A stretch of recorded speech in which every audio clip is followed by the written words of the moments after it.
할렐루야. 따라합시다. 모든 것이 감사합니다.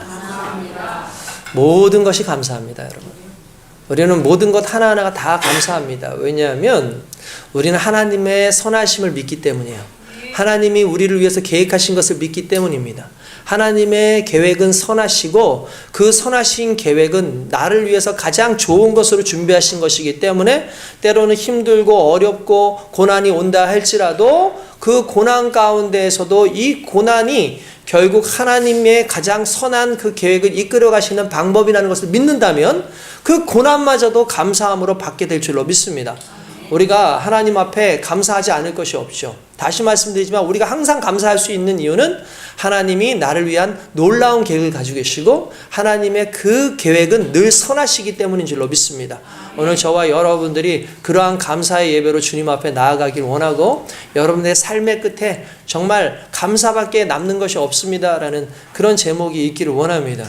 예전에 한번 그런 영화 본 적이 있었어요. 뭐 황산벌인가? 뭐 그런 영화가 있었어요. 좀 코믹스러운 영화인데 거기에서 계백장군이 나타나가지고 계백장군이 이제 전쟁을 치르러 가기 전에 마지막 전쟁을 치르기 전에 집에 가서 뭐 하죠?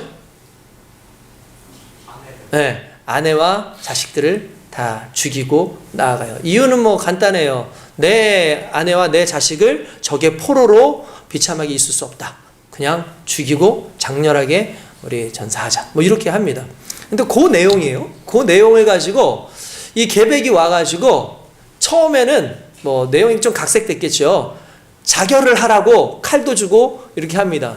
그러니까 아내가 새끼들을 이렇게 안고서 그렇게 못한다고 어떻게 그러냐고 막 그렇게 얘기를 해요. 그러니까 계백이 한마디 해요. 호랑이는 죽어서 가죽을 남기고, 좀 전라도 사투리로 하더라고요. 근데 여러분들 아세요? 백제는 충청도예요. 백제는 충청도예요. 충청도. 오히려 제가 전에 부여 갔었거든요. 부여 갔는데 그거 다 그렇잖요. 그러면서 어쨌든 그 뭐 충청도란 말이에요. 근데 아무튼 뭐 전라도 말로 이렇게 하면서 뭐라고 얘기하냐면 호랑이는 죽어서 가죽을 남기고 사람은 죽어서 이름을 남기는 법이요. 그러면서 나는 이름을 남겨야겠어. 뭐 이런 식으로 얘기하는 거죠. 그러니까 그때 와이프 되는 그 아내가 이런 얘기를 해요. 호랑이는 결국 가죽 때문에 죽는 거고 사람은 그놈의 이름 남기려고 그러다 죽는 거요. 그렇게 얘기를 합니다. 결국 듣다 그냥 어쨌든 뭐 이렇게 죽이고 말지만 저는 그 얘기를 들으면서 상당히 의미가 있었어요. 이름을 남기기 위해서 뭐 아무튼 뭐 사람은 죽어서 이름을 남긴다 뭐 결과론적인 것 같지만 그 죽음이라는 게 얼마나 끝에 있는 부분이에요. 죽음이 맨 마지막의 부분인 거잖아요. 근데 그 마지막의 부분을 가죽을 남기기 위해서 그 마지막의 부분을 이름을 남기기 위해서 그렇게 불사한다는 것이 이것은 정말 어떻게 보면은 삶을 좀 뒤바꿔서 산다라는 생각이 드는 거예요. 삶을 뒤바꿔서. 여러분 저는 그런 생각이 듭니다. 우리 주님은 이름을 남기기 위해서 오신 분이 아니라 우리에게 생명을 주시기 위해서 오신 분이에요. 이게 다르죠. 세상은 자기 이름을 남기기를 원하고 세상은 자기 흔적을 남기기 원하지만 우리 예수 믿는 사람들은 예수의 흔적을 남기기 원합니다. 우리 예수 믿는 사람들은 생명을 남기기 원합니다. 여러분 그것이 진정한 감사의 조건인 거예요. 그것이 우리의 삶 가운데 진정한 감사의 조건이고 하나님 앞에서 감사하는 삶의 모습이라고 저는 믿습니다. 여러분 저와 여러분들은 하나님 앞에 감사하고 있습니까? 아마 여러분들 한 주간을 살아가면서 감사하기보다는 불평하고 원망할 수밖에 없는 수많은 상황들이 있었을 거예요. 분명히 있었을 겁니다. 저는 무조건 다 좋은 일만 우리에게 생기지는 않거든요. 그런데 중요한 거는 감사할 수 있는 상황 또한 원망할 수 있는 상황 속에서도 우리가 계속해서 얘기하지만 하나님께서 계획하신 그 선하신 뜻을 우리가 알고만 있다면 중요한 건 원망이 더 이상 나오지 않을 수 있다는 거죠. 감사가 더 나올 수 있는 거예요. 그래서 저와 여러분들에게 중요한 것은 어떻게 보면 고난이 있어 할지라도 그 고난을 해석할 수 있는 능력을 가지고 있어야 돼요. 그게 믿음의 능력인 거죠. 믿는 자의 능력은 고난을 해석할 수 있는 능력이에요. 그 고난을 해석할 수 있는 능력의 결과가 감사한 거예요. 여러분 전에 한번 말씀드린 적이 있었을 겁니다. 1991년 그 일본의 그 아오모리 현에서 어마어마한 그 태풍이 불어서 사과 농사가 다 망했어요. 사과 농사 다 망해가지고 사람들이 큰일 났다, 어떻게 하면 좋냐 하고 다 정말 괴로워하고 있는 그때에 실제로 10% 정도밖에 남지가 않은 거죠, 사과가. 일단 이제 그 과실이 얼마나 속상합니까? 그러니까 사람들이 그것 때문에 낙망하고 있던 그때에 정말 그것을 보고 감사하는 한 농부가 있었어요. 그 농부는 강력한 태풍에도 이렇게 사과가 10%나 남아있으니 얼마나 감사한가 라는 말을 하면서 이걸 홍보하기 시작한 거예요. 뭐라면 강력한 태풍에도 남아있는 그런 사과. 그래서 사과에 이름을 붙였어요. 합격사과. 합격사과라고 이름을 붙인 거예요. 이 합격사과라고 이름을 붙인 다음에 온갖 태풍의 역경에도 떨어지지 않는 사과를 입시생들이 먹으면 합격한다, 뭐 이런 식으로 해가지고 무려 가격의 10배를 받았다는 거예요. 평소 사과의 가격의 10배를 받았다는 거예요. 그래서 사람들이 이 사과를 사기 위해서 와서 오히려 동이 나가지고 사지도 못했고, 나중에는 오히려 이 사과 농장이 관광 코스로 개발이 돼가지고 수많은 사람들이 그 아오모리현의 그 사과 농장을 보고 가고, 심지어는 그 거의 쓰러져 가는데도 불구하고 나 있는 그 열매, 그거 이제 그 나무를 보면서 이 쓰러져 가는 나무인데도 여기서 열매를 그렇게 맺었다, 뭐 이런 식으로 해서 관광 상품화하는 그런 모습을 봤다는 거예요. 여러분, 똑같은 상황이지만 해석의 능력이 결과를 바꿀 수 있습니다.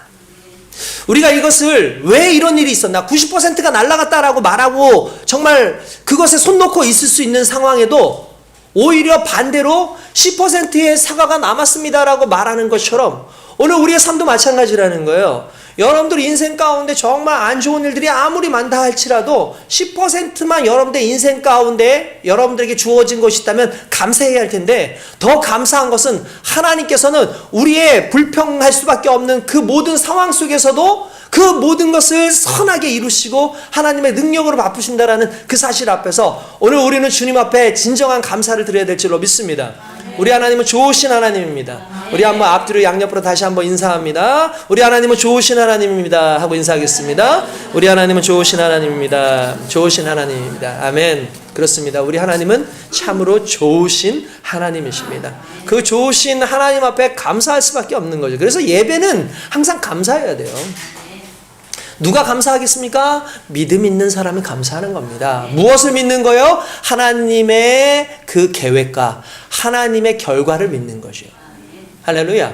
과정 속에서도 하나님이 함께 하실 것이고, 그 과정의 끝에 결과 속에서도 우리에게 주실 것이 너무나 위대하기 때문에 그 하나님께 감사하는 것, 이것은 믿음을 가진 사람만 가능하다라는 사실이에요.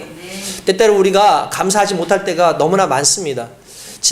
작년에도 아마 제가 이 이야기를 했을 것 같은데, 우리는 왜 감사하지 못할까? 우리가 살면서 왜 감사하지 못할까? 제가 한 6가지로 정리를 했던 거 여러분들 기억나시나 모르겠습니다. 첫 번째가 뭐냐면, 다른 사람이 눈에 들어오기 시작하면 감사하지 못한다. 그렇죠, 여러분? 저 사람은 나보다 너무나 잘 되는데, 저 사람은 나보다 더 대단한데, 나는 정말 애쓴 것 같은데 저 사람보다 뭔가 내가 못한 것 같다라는 그런 느낌을 갖게 되면 감사하지 않아요. 이게 참 어쩔 수 없는 사람의 모습인 것 같아요. 저 사람은 저렇게 잘 되는데 왜 나는 이런가? 상대적인 항상 그런 불평과 원망이 나오거든요. 그런가 하면 내 노력이 은혜보다 크다고 생각하면 감사하지 못해요. 하나님이 주신 은혜가 실은 더 큰 건데, 이 모든 건 다 내가 노력했기 때문이야 라고 하는 그 순간 하나님이 만들어주신 모든 것을 둘째치고 나는 내 노력이 이 모든 걸 만들었다고 생각합니다. 어떤 사람은 그렇게 얘기해요. 그냥 11조 관련돼서 그냥 얘기를 하면, 자기가 11조를 이렇게 내는 것에 대해서 자기는 별로 그렇게 생각을 하지 않는다는 거예요. 왜 그러냐 그랬더니, 아니 내가 열심히 일했고 내가 열심히 일해가지고 돈을 벌었는데 왜 이걸 내가 감사하다라는 이유로 하나님 앞에 11조를 드려야 되느냐? 물론 이제 11조를 얘기하려는 건 아니겠죠. 어쨌든 왜 그렇게 얘기해야 되느냐라고 이야기를 하는 그때에 이 사람이 잊고 있는 것이 있어요. 그것이 무엇이겠습니까? 이 모든 조건, 그의 생명, 또한 이 모든 것들을 이루게 하시기 위해서 만들어주신 모든 상황과 이런 모든 것들 가운데 하나님이 계시고 하나님의 은혜가 있었다는 걸 생각하지 못하고 단지 내가 일했다, 내가 노력했다라는 그 하나만 바라보는 거예요. 그러면 감사가 나오지 않아요.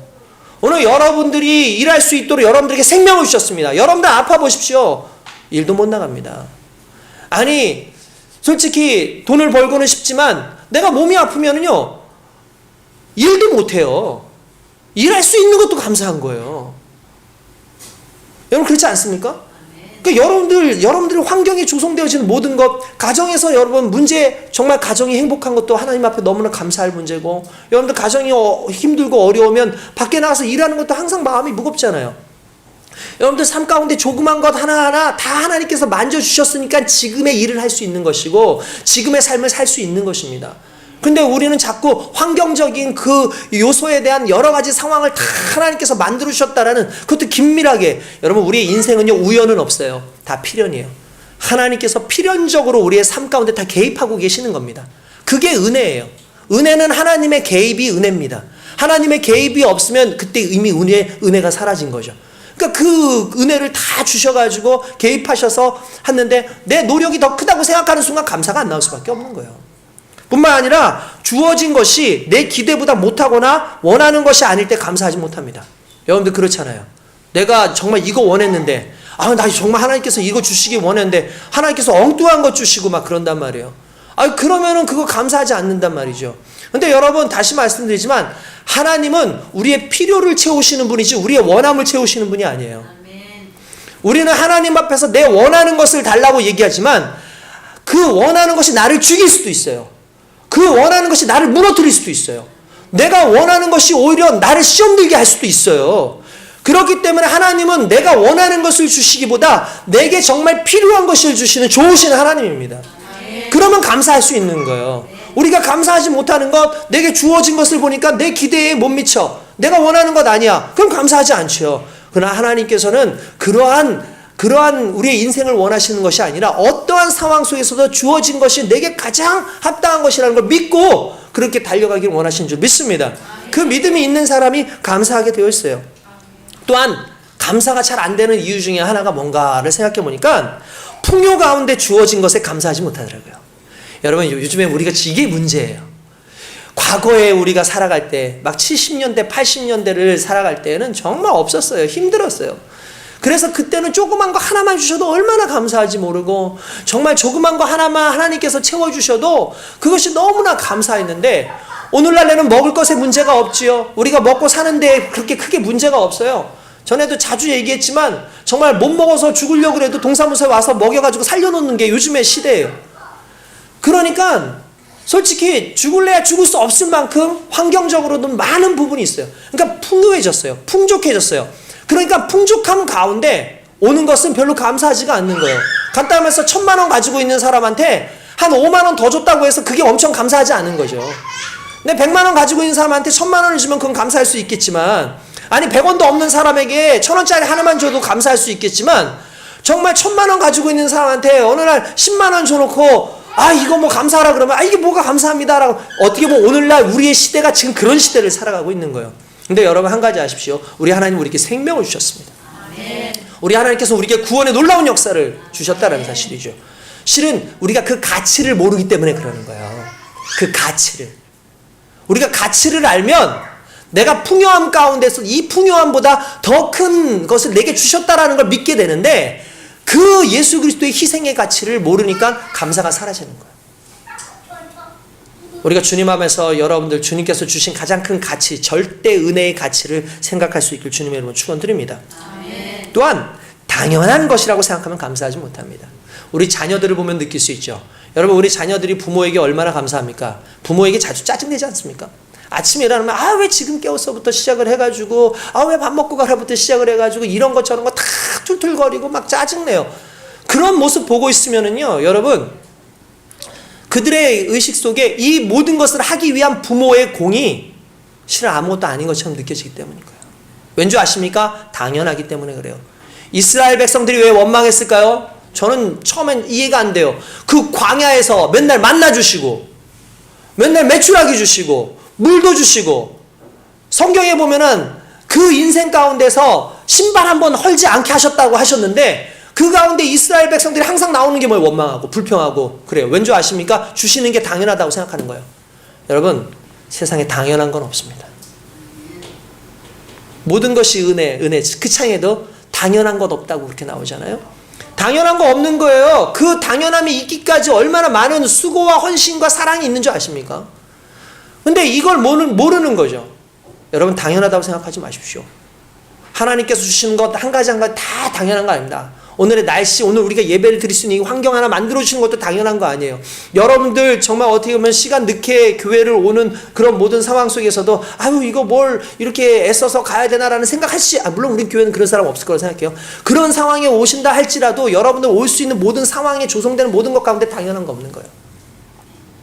하나님이 다 이끄시고 하나님께서 다 여러분들에서 베푸시기 위해서, 또한 여러분들에게 생명 주시기 위해서 당신의 생명을 주시기까지, 이게 당연한 겁니까? 우리가 뭐라고? 우리는 하나님을 배반했는데, 우리는 오히려 하나님과 멀리 떨어지려고 하는데, 그 하나님께서 주시는 건 당연한 거 아니에요. 우리가 당연하다고 생각하는 이유는 너무나 자연스럽기 때문에 그래요. 여러분들 기도 안 하는 이유가 뭡니까? 기도 안 해도 너무나 자연스럽게 주시잖아요. 그걸 하나님의 은혜다 사랑이다라고 생각해 보셨습니까? 이 부분이 중요한 거예요.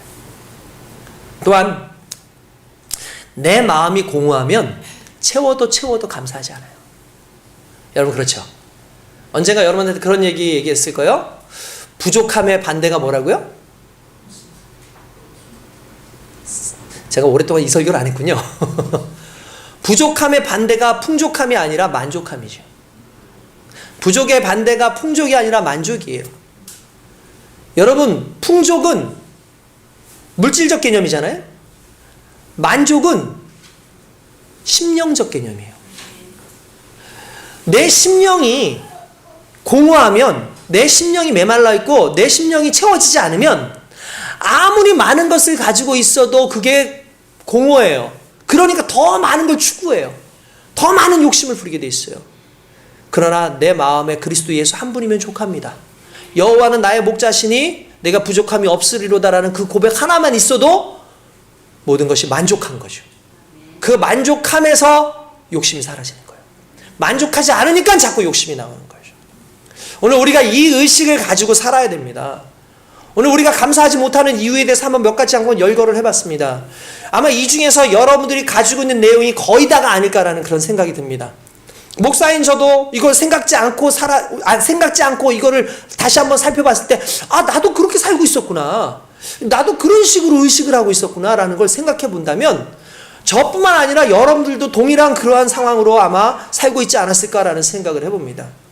그 하나님께 감사하기 위해서 다시 우리의 믿음 안에서 삶을 해석하는 저와 여러분 될 수 있길 주님의 이름으로 축원드립니다. 여러분, 그러한 해석이 있어야 돼요. 그러한 감사가 있어야 돼요. 그러한 감사를 통해서 하나님께서 우리로 하여금 더 깊어지는 하나님과의 그 관계를 조성해 주시기를 원합니다. 할렐루야. 주님의 은혜가 여러분들 가운데 있음을 믿으십니까? 그 주님 앞에 감사하십니까? 여러분, 그 감사가 여러분들의 삶을 반드시 변화시킬 줄로 믿습니다. 오늘날 이제 우리가 추수감사절 그러는데, 이제 내년부터는 우리가 감사절 예배라고 바꾸려고 해요. 그냥 감사절 예배. 왜냐하면 우리가 추수감사 이렇게 얘기를 하는데, 요즘에 추세가 그렇더라고요. 그 추수라는 말을 자꾸 빼려고 노력을 한다는 거예요. 이게 추수라는 말 자체가 실은 농경시대의 문화잖아요. 추수라는 말 자체가. 게다가 또 추수감사절이라고 하는 이 감사절이 원래 이게 성경 자체에서 나오는 날짜와 그 감사절은 아니에요. 왜 그러냐면은 여러분도 아시겠지만 메이플라워를 타고 미국으로 건너갔던 당시의 청교도인들이 그곳에 도착하자마자 보니까 먹을 것도 없어요. 근데 인디안들이, 거기에 있는 원주민들이 와가지고 그들에게 감자 씨를 주고, 그리고 옥수수 씨 같은 것도 주고 이럽니다. 그러니까 또 칠면조 같은 것들도 있고, 그러니까 이걸 잡아가지고 키우고 또 이제 이걸 농사를 지었는데, 여러분들 아시겠지만 그 메이플라워를 타고 온 사람들의 반의 반도 안 남았었어요. 수많은 사람들이 그 배 안에서 다 죽고 얼마 되지 않는 사람들만 남았는데, 그 사람들이 그거를 농사를 지었는데 다음에 풍년이 됐느냐? 그렇지 않아요. 그냥 겨우겨우 좀 이렇게 농작물이 났어요. 근데 너무 감사한 거예요. 자신들이 이곳에 와가지고 하나님 앞에 예배드릴 수 있다는 것도 감사한데, 어쨌든 심었더니 그것이 나오고, 그리고 하나님께서 우리를 지켜주셨다는 감사해서 그때 예배를 드린 것이 바로 추수감사절 예배고, 그때가 언제냐면 11월 셋째 주 목요일이었습니다. 11월 셋째 주 목요일. 그러니까 우리가 11월 셋째 주 예배를 드리든 아니면 넷째 주 예배를 드리든 그건 중요한 게 아니고, 원래 셋째 주 목요일 날에 그렇게 예배를 드리고 그날을 추수감사절로 이렇게 한 거예요. 그것이 오늘날 우리나라에까지 와가지고 우리도 11월 셋째 주나 넷째 주면 추수감사 예배를 드리죠. 근데 추수감사 예배를 드리는데 너무 감사할 일이지만 실제로 우리 시기에는 맞지 않아요. 왜냐하면 이미 추수가 한참 끝났고, 그죠? 우리는 사과도 뭐 배도 다 이미 오래전에 다 따고 난 그 기간이기 때문에 그 기간과 우리의 기간은 상당히 달라요. 그리고 거기에다가 한 가지 또 생각을 해야 되는 게 뭐냐면, 추수 그러면은 뭔가 열매를 맺는다라는 생각이 들잖아요. 근데 이게 좀 문제가 뭐냐면, 추수라는 말은 뭔가 열매로 이어진 것을 수확한다는 의미가 있는데, 솔직히 오늘날 여러분들 생각해 보시면 알겠지만 오늘날 농사 짓는 사람 우리 교회에 없어요. 농사 짓는 분 손 들어 보세요. 우리는 없잖아요. 그러니까 여러분들은 추수감사를 할 게 없어요, 실은. 그잖아요. 여러분들 뭘 추수했다고? 그래도 잘 지은 거 있어. 자식 농사. 그나마 우리 교회는 정말 감사하죠. 네. 그러니까 어쨌든 간에 추수라는 개념을 사용하는 것 자체가 솔직히 지금 맞지가 않아요. 어떻게 보면은 오늘 우리 현실 속에서는. 뿐만 아니라 추수라는 것은 알곡이고 열매잖아요. 그 열매라는 건 결과잖아요. 근데 여러분들 그 결과에 감사한다라는 의미가 있는데, 실은 하나님은 결과가 아니라 이미 과정 속에서도 우리와 함께 하십니다. 그러니까 우리의 감사는 날마다 감사해야 돼요. 열매를 맺어서 감사가 아니라, 우리 아이가 잘 됐기 때문이 아니라, 우리 남편이 승진했기 때문이 아니라, 내가 어떻게 됐기 때문에 감사가 아니라, 실은 하루하루가 하나님의 은혜 가운데 감사한 거죠. 그러니까 어떻게 보면 추수감사절이라는 말은 오늘날 우리에게는 좀 맞지 않고, 현대사회를 살아가는 우리에게 있어서는 말 그대로 하나님 앞에 진정한 감사를 드리는, 솔직히 매일 감사하지만 특별한 시간을 둬서 감사절 예배라는 그 말로 바꿨으면 좋겠다는 생각을 해요. 그래서 내년부터는 우리 추수감사라는 말보다는 감사주일 예배라는 말로 바꾸도록 그렇게 하겠습니다. 그것이 우리에게 오늘날 더 맞는 것이고, 어떻게 보면 더 좀 성경에 좀 부합되는 그런 말씀이기 때문에 그렇게 할 수 있다는 거죠. 그래서 어쨌든 정말 하나님 앞에서 다채로운 삶의 방식들을 다채롭게 하나님께 영광 돌릴 수 있는 그런 감사의 예배가 정말 이루어지기를 원하고, 오늘 우리가 드리는 이 예배 속에, 말씀 속에서 우리가 조금 더 깨닫는 귀한 시간이 될 수 있기를 원합니다. 특별히 하나님께서 우리에게 주신 그 감사의 내용들을 보면은요, 다 달라요. 왜 그렇습니까? 하나님께서 우리를 이끄실 때 다 특별하게 이끄세요. 그러니까 목사인 나에게는 목사에게 맞는 그 삶의 방식을 허락하시고, 평신도인 여러분들에겐 평신도인 여러분들에게, 직장인에겐 직장인으로서, 학생들에게는 학생으로서, 주부는 주부로서의 나름대로의 삶에 그러한 필요한 은혜를 허락하시기 때문에 어떻게 보면 경험하는 것들이 다 다르죠. 그걸 공통적으로 감사해라 라고 하면 쉽지가 않아요.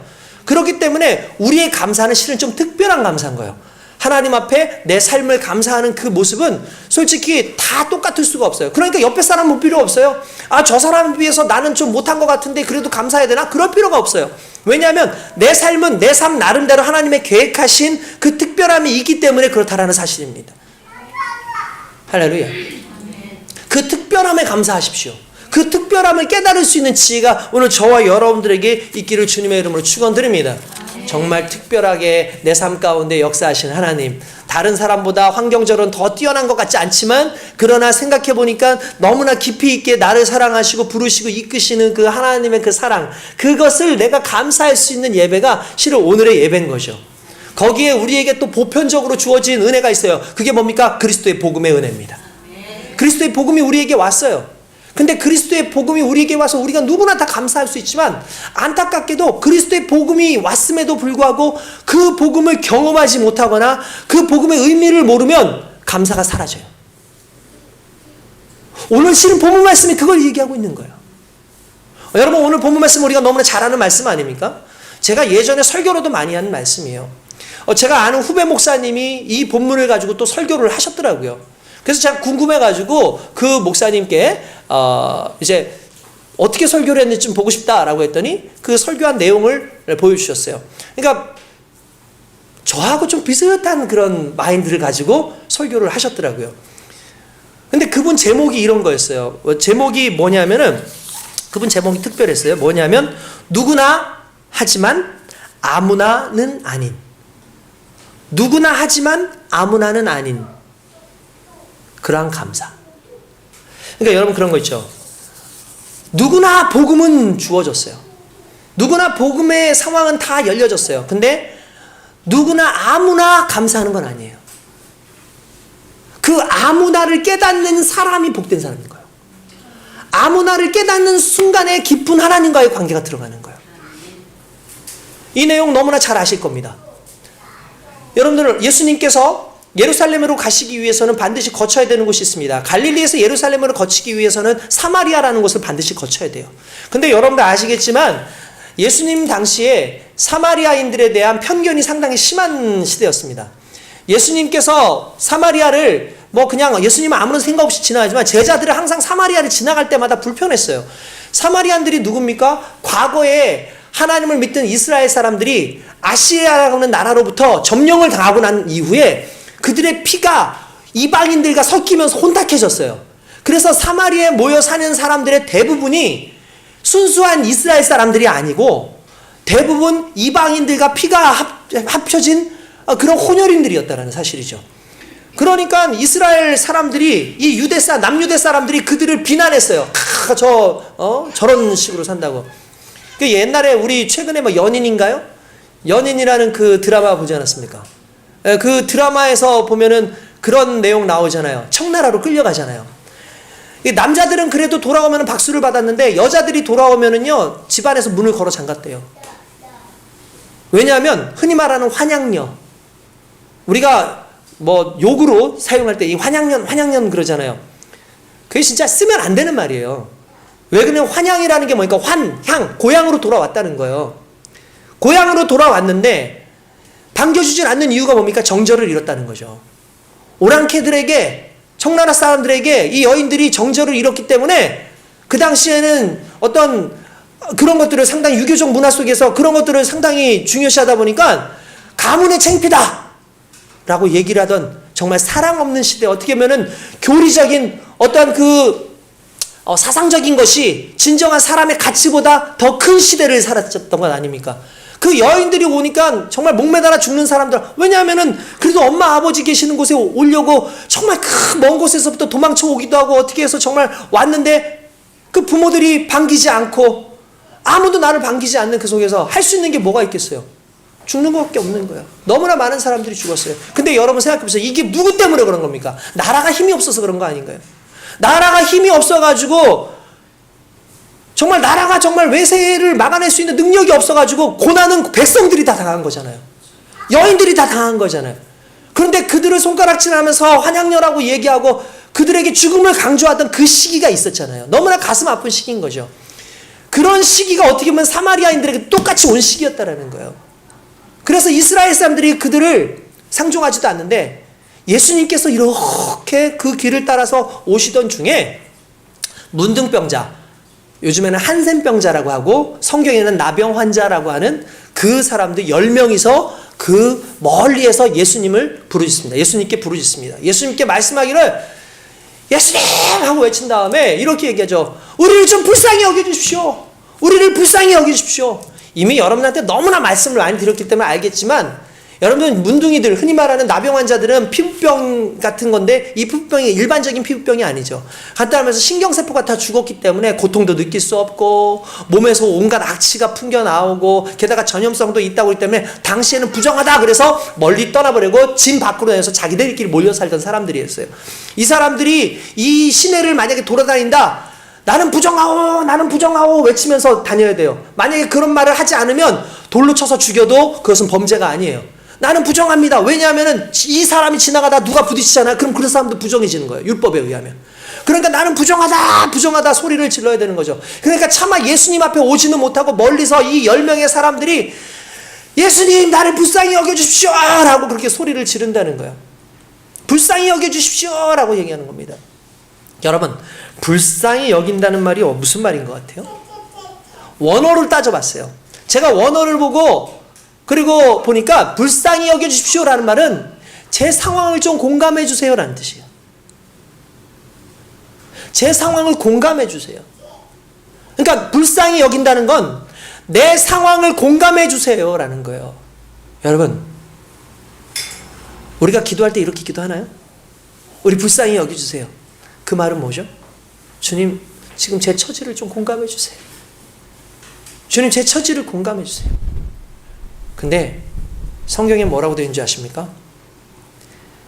체휼하지 않는 분이 아니라, 그 말은 무슨 말이냐면 하나님은 나와 동감하시고 나와 함께 하시고 내 아픔을 지금도 아시는 하나님이라는 의미예요. 우리 하나님은 우리를 그렇게 사랑하신대요. 예수님께서 그 얘기를 듣는 순간 그들의 아픔을 아셨어요. 그리고 이렇게 얘기하십니다. 좋다. 이제 너희의 몸을 제사장들에게 보여라 라고 얘기합니다. 그 이유가 뭐냐면 당시에는 이 사람들이 문둥병이 생기면 제사장이 보고 문둥병자야 쫓아내 라고 하고요. 이 사람들이 낫잖아요. 어쩌다 보면 거의 낫는 일 거의 많이 없지만 어쩌다 낫잖아요. 그러면 제사장 앞에 딱 가요. 그럼 제사장이 이렇게 살펴보고 어떤 검진을 한 다음에 다 나았네, 집으로 들어가 라고 얘기합니다. 근데 실은 문둥병자라기보다도 실은 이렇게 집으로 돌아가라고 하는 대부분의 사람들은 단순한 피부병이에요. 왜냐하면 당시에는 문둥병에 대한 정확한 판단을 할 수 없기 때문에 온몸에 피부병, 알러지 뭐 이런 것만 좀 생겨도 그냥 문둥병이라 그래가지고 일단 내쳤거든요. 그러니까 그런 사람들이 이제 좀 상황이 좋아질 수도 있잖아요. 그러니까 실제로 문둥병이 낫는 경우는 거의 없거든요. 그러니까 그런 피부병 환자들이 와가지고 하면 너 피부병이네 가 이렇게 얘기를 했단 말이에요. 그러니까 문둥병자에게는 소망이 없는 거예요. 실은 어떻게 보면. 근데 예수님께서 뭐라 하면 가서 네 몸을 보여라 라고 얘기를 하죠. 여기서 첫 번째 순종이 나오지 않습니까? 이들이 갑니다. 그러면 우리가 자주 얘기하는 것, 그들이 나아서 갔느냐? 아니에요. 낫지 않았는데 예수님께서 하신 말씀이기 때문에 가라! 그래서 너희의 몸을 보여줘라! 라고 하는 순간에 그냥 순종합니다. 그리고 더 놀라운 일이 뭡니까? 순종해서 가는 중간에 몸이 나왔어요. 여러분, 이게 중요한 겁니다. 하나님 해주시면 하겠습니다가 아니라 하나님 말씀하시면 지금 내 눈에 보이지 않아도 내가 하겠습니다라고 하는 순간에 그때 기적은 일어나는 겁니다. 오늘 우리가 그 의미로 살아야 돼요. 여러분, 말씀 아무것도 아닌 것 같죠? 말씀대로 살면 아무것도 아닌 것 같죠? 그런데 말씀을 딱 믿고 이거 내가 말씀 믿는다고 해서 뭔 일이 일어나겠어? 그럼 나한테 먼저 좀 하나님 뭔가 좀 보여주세요. 그러니까 말씀 믿을게요가 아니라 우리 주님 원하시는 건 내가 너에게 말씀을 줘. 너에게 말씀대로 행하라 하는 순간에 내 삶이 변하는 거예요. 내 인생이 변하는 거예요. 그래서 믿음은 순종입니다. 믿으면 순종하게 돼 있어요. 여러분도 순종 왜 안 해요? 믿지 않아서 그러는 거예요. 아이, 뭐 기도한다고 되겠어요? 아이, 목사님 그렇게 산다고 삶이 변해요? 아유, 저희 가서 사람들 만나고 뭔가 일을 하고 그래야지 좀 뭔가 되지. 뭐 예배 드린다고 내 삶이 변해요? 예수님께서 뭐라고 하십니까? 믿기만 하라. 순종해라. 예배 드려라. 기도해라. 말씀대로 살아라. 명령부터 하셔요. 왜냐? 그 입술에서 나오는 하나님의 권세가 그 말씀 속에 있기 때문에 하나님의 말씀은 뱉어지는 순간 이미 이루어진 겁니다. 그걸 믿고 가는 거죠. 그 믿음이 반응되는 게 바로 순종 아니겠습니까? 그 순종으로 가는 거예요. 근데 그 순종으로 가는데 놀랍게도 이 모든 사람이 다 낫습니다. 할렐루야. 여러분, 순종은 놀라운 능력을 주게 되어 있습니다. 우리가 잘 아는 우리 정말 나아만 장군 보십시오. 아람의 대단한 장군이라 할지라도 그가 문둥병에 걸리지 않습니까? 적대국인 이스라엘 사람들에게서 얘기를 들으니까 그 땅에 유명한 그 선지자가 있는데 그 사람한테 기도받으면 낫는다 그러더라. 왔는데 엘리사라고 하는 선지자가 있는데 그 사람한테 왔는데 안 만난대잖아요. 나 너 안 만나. 나 너 안 만나. 안 만나는 이유 딴 거 아니에요. 그 당시에 엘리사도 율법 안에 있는 사람이기 때문에 그 사람을 만나서 손을 대면 안 돼요. 그러니까 하나님의 사람이고 또 엘리사는 나시린이지 않습니까? 나시린이기 때문에 거룩한 사람이기 때문에 함부로 시체나 이러한 부정한 것들을 만지면 부정해져요. 그러니까 만지지 않고 그냥 말만 하는 거예요. 가서 요단강 가가지고 씻어라. 그것도 7번 씻어라. 근데 여러분, 위치적으로 보면 아람이라는 나라가 요단강보다 이스라엘보다 더 위에 있어요. 윗물이 깨끗해요? 아랫물이 깨끗해요? 요단강보다 위에 있던 물이 더 깨끗한 거예요. 그렇지 않습니까? 그러니까 씻기 가장 좋은 것은 요단강이 아니에요. 그러니까 이 나아만이 화를 내지 않습니까? 아니, 우리 아람에는 이 요단강보다 씻을 곳이 없어가지고 이 더러운 물에다가 씻으라고 하냐? 그래서 화가 나가지고 내 생각에는 저 사람이 나와가지고 내 위에다가 손을 얹고 막 하나님께 이름 부르죠. 나 낫게 해줄 줄 아는데 나를 이렇게 무시해? 가려고 하죠. 그때 옆에 있는 사람이, 여러분 그래서 옆 사람을 잘 둬야 돼요. 옆에 있는 사람을 잘 둬야 돼요.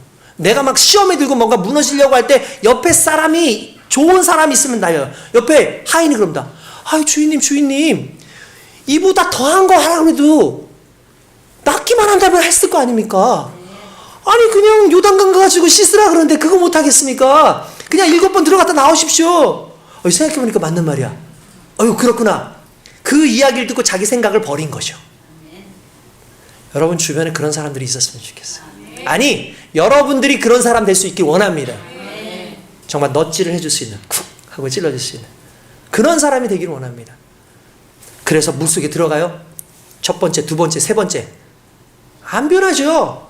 맨 마지막 7번째 들어갔다 나오니까 몸이 마치 어린아이처럼 깨끗해졌다고 성경은 말하고 있는 거예요.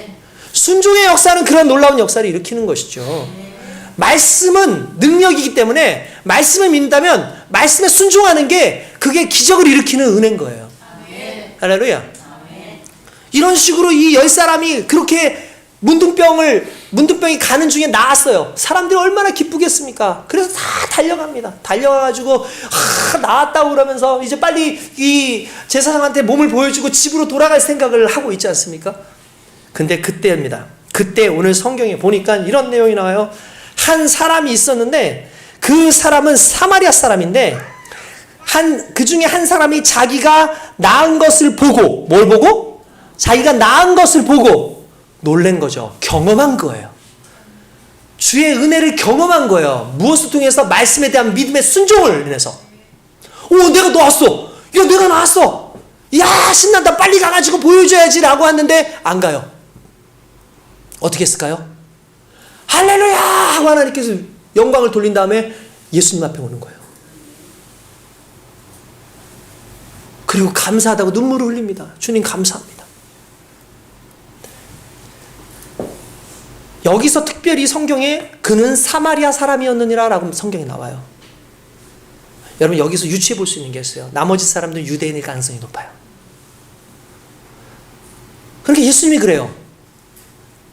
원래는 여러분들 예수님께서 가서 다 저 보여주니까 안 돌아와도 상관없어요. 예수님 뭐 그냥 불쌍히 사신 건데. 근데 그 사람이 돌아오니까 이렇게 얘기합니다. 나머지 9은 어디 있느냐? 라고 물어요. 나머지 9은 어디 있어? 그들도 분명히 변했을 텐데. 그들 분명히 나았을 겁니다. 근데 그들은 어디 갔어? 라고 얘기를 하죠. 근데 이 사람은 대답 못하죠. 그러면 생각해 봅시다. 왜 이 사람이 예수님께 왔을까? 많은 사람들은 이 사람이 왜 왔는지에 대해서 솔직히 생각 안 해요. 그냥 사마리아 사람이 왔네. 기특하네. 라고 하지만 여러분 이런 겁니다. 이 사람은 가면서 두려웠어요. 이 사람은 가면서 마음이 무거웠어요. 왠 줄 아십니까? 자기는 사마리아인이에요. 예수님은 유대인이에요. 유대인이셨던 예수님께서 너희가 가면은 된다라고 하는 그 순간에 그 영역이 자기한테는 아니라고 생각한 거예요. 그건 내 옆에 있던 그 9명의 유대인들에게 속한 말이지 나는 사마리아인이라서 아닐 거야 라고 생각을 한 거예요. 그런데 자기가 고침을 받았다는 건 나도 하나님의 자녀라는 거예요. 나는 자격 없습니다. 나는 아무것도 아닙니다. 나는 아무것도 할 수 없습니다. 라고 항상 그렇게 사는데 어느 날 하나님이 나를 만나주셨어요. 나는 저렇게 저 사람들처럼 교회에 오래 다니지 못했고 저 사람처럼 11조도 많이 하지 못했고 저 사람처럼 대단한 삶을 살지도 못했고 저 사람들처럼 많은 것을 하지 못했어요. 그래서 하나님은 나를 항상 미워할 거라 생각했고 하나님은 나를 싫어할 거라 생각했고 하나님은 내가 정말 아니라고 생각을 했는데 어느 날 보니까 그들과 똑같이 하나님께서 나를 사랑하시는 이 상황이 너무나 감사한 거죠. 눈물밖에 나지 않는 거예요. 여러분 우리의 인생이 그런 겁니다.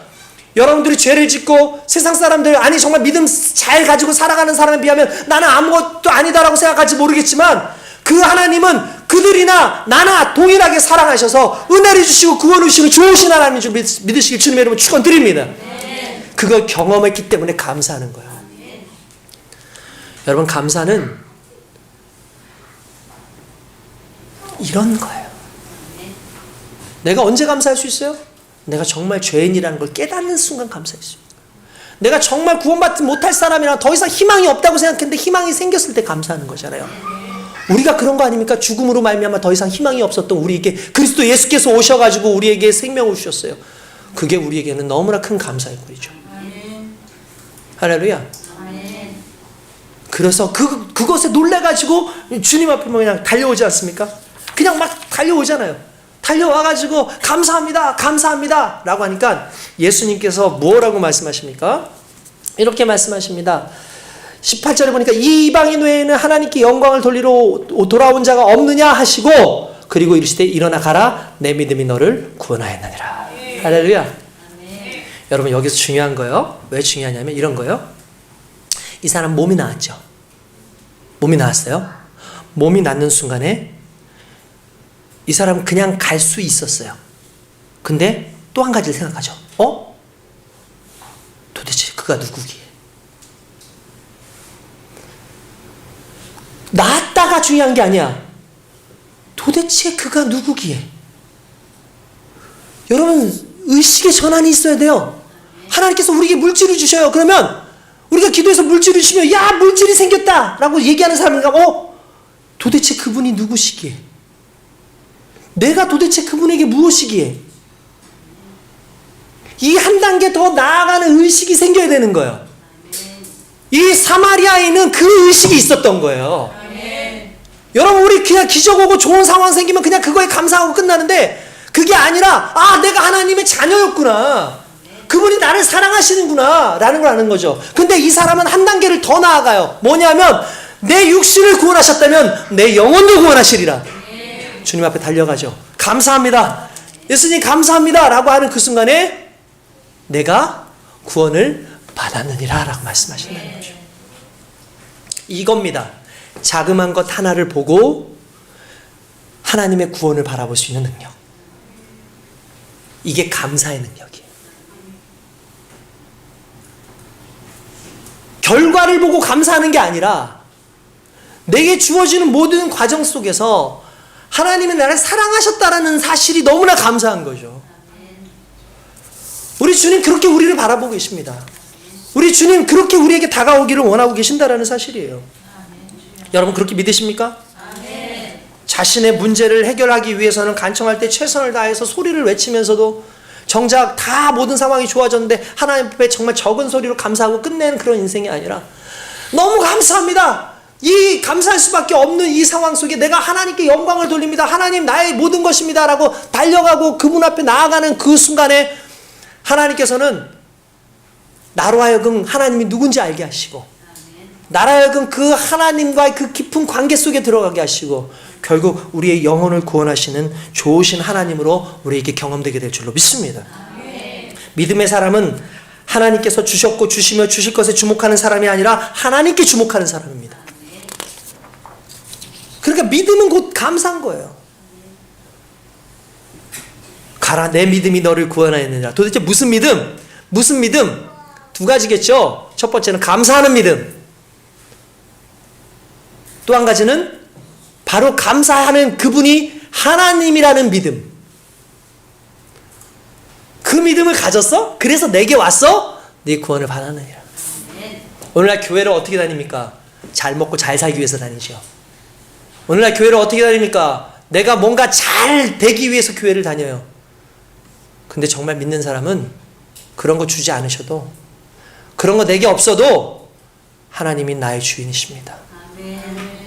하나님만 있으면 됩니다. 하나님이 날 사랑하십니다.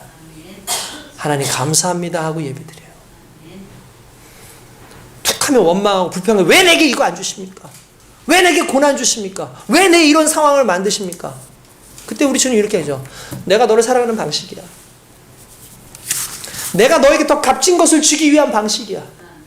내가 너 영혼을 붙잡기 위한 방식이야. 너 그것까지 믿니? 너 그것까지 믿니? 믿습니다. 그럼 감사해. 오늘 그 믿음이 오늘 저와 여러분들에게 있어야 될 줄로 믿습니다. 이 문둥병자가 얼마나 기뻤을까요? 자기 몸 나은 것보다 더 기뻤을 거예요. 나를 낫게 하신 그분이 하나님이래. 근데 그 하나님이 내 믿음대로 내가 구원받았다고 하셨어. 육신의 구원을 넘어서 우리의 영혼의 구원까지 이르는 이 놀라운 역사가 오늘 믿음으로 감사하는 저와 여러분들에게도 동일하게 나타나게 될 줄로 믿습니다.